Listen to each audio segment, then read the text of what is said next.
Fun to follow you.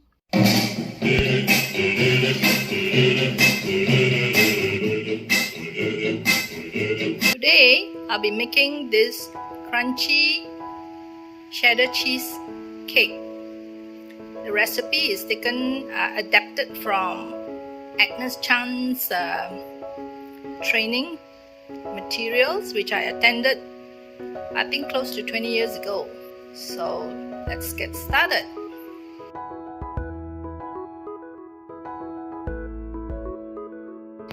Grams of icing sugar, 135 grams of castor sugar, 100 grams of cheddar cheese. I haven't cut this, and it has to be grated for the cake. 60 grams also grated for the topping. 5 eggs. These are going to be separated while it's cold. Separate the white and the egg yolks.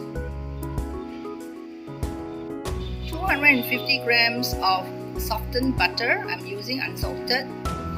In the recipe, actually it calls for 200 grams of self-rising flour.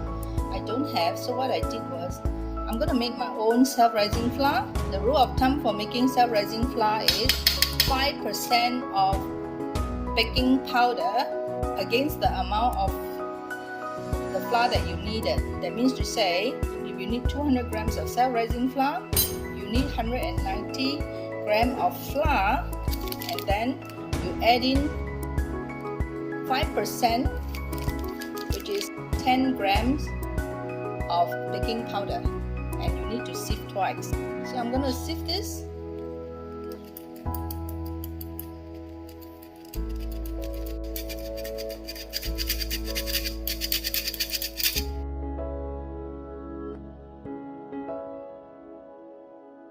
Remove the cheese from the fridge an hour before you start grating the cheese.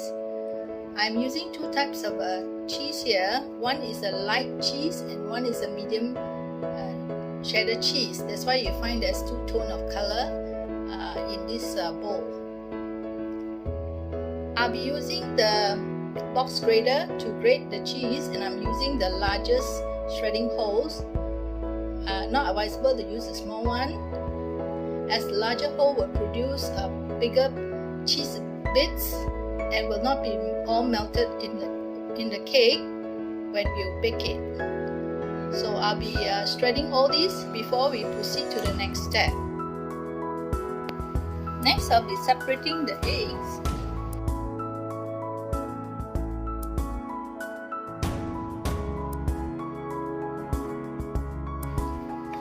So I have successfully extracted or separated the egg whites from the egg yolks, and all in there are 5 eggs.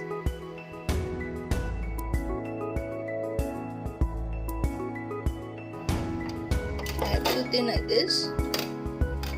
I'll be using a balloon whisk. This is for whipping the egg white, a K beater for creaming the butter.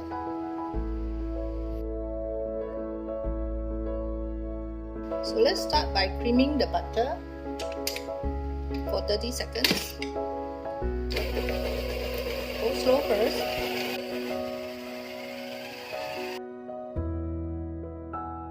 Once it's loosened up like this, we add in the icing sugar. Sift the icing sugar first before you add it into the butter.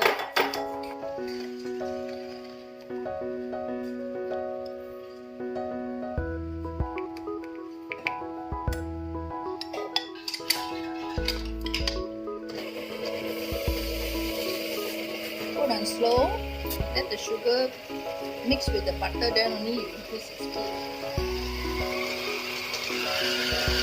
Cream for about 4 minutes until it's light and fluffy. If it's haven't reached that stage, you increase to 1 more minute. This has been creaming for about 5 minutes at speed 3, and switch to whip the egg white. So I'll set this aside.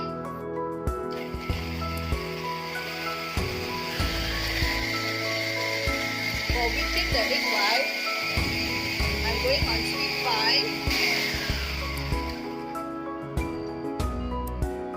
5. You notice once egg white looks foamy like this, you can actually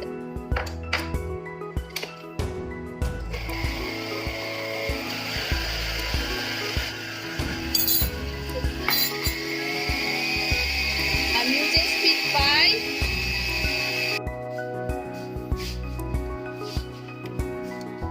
Beat the meringue until stiff like this. These are the egg yolks. You can add in all at once. Slowly incorporate the egg yolk into the egg white.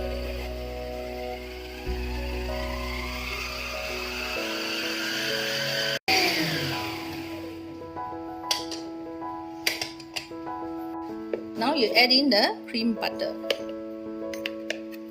So I'm gonna add the cream butter into the egg white. Mix first.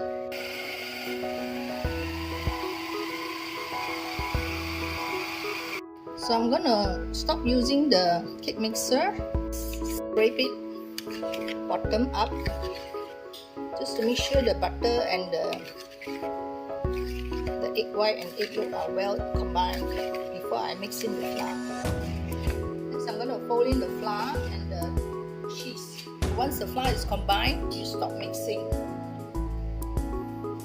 I'm going to go to batch.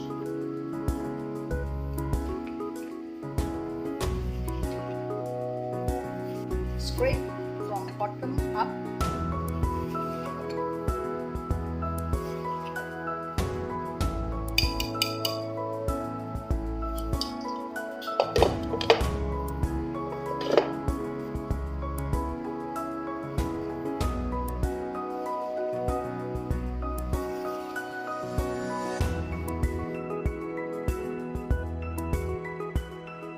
I'm gonna mix in 100 grams of grated cheddar cheese. Scrape from bottom up.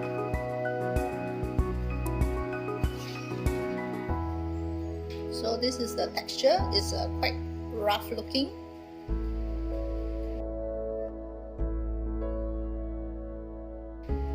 Try to distribute evenly between the two tin.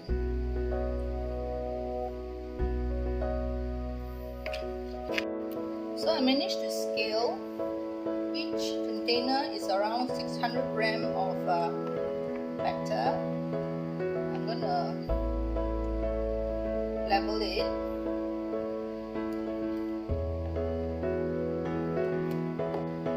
I will be dividing this 60 grams of cheese fully.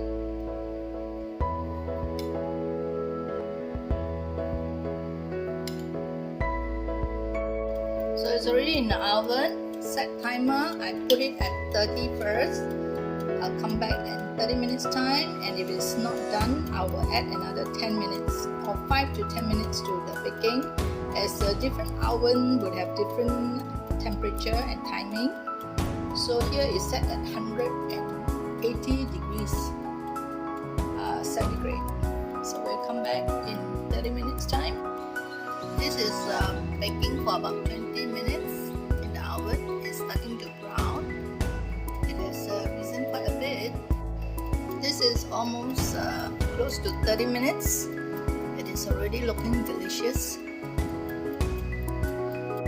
The timer is off. So I'll be checking the cake for doneness. If it's coming out clean like this, it's already baked through. So timing 30 minutes. Place the baked cake on the rack and let it cool for about 10 to 15 minutes. This cake has been sitting on the rack for about 15 minutes. It's actually pulled down. So I'm going to loosen the side by using a spatula, a small one. Using a flat plate like this, I'm going to turn this cake around.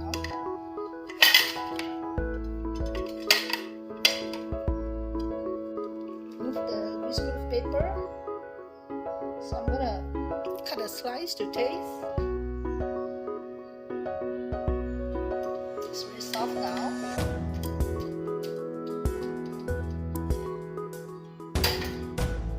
It's actually baked through. It's a spongy cake. So let me taste. It's very soft.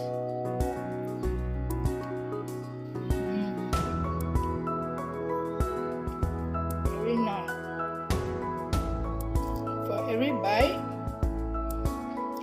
you get the cheesy flavor. And it's a very good tea time cake. It goes very well with a hot drink. So I hope you enjoy watching the video. And if you did, please like, share, comment, and most importantly, subscribe to my channel if you have not done so, to support my channel. Thank you for watching. Bye. Fun to follow you.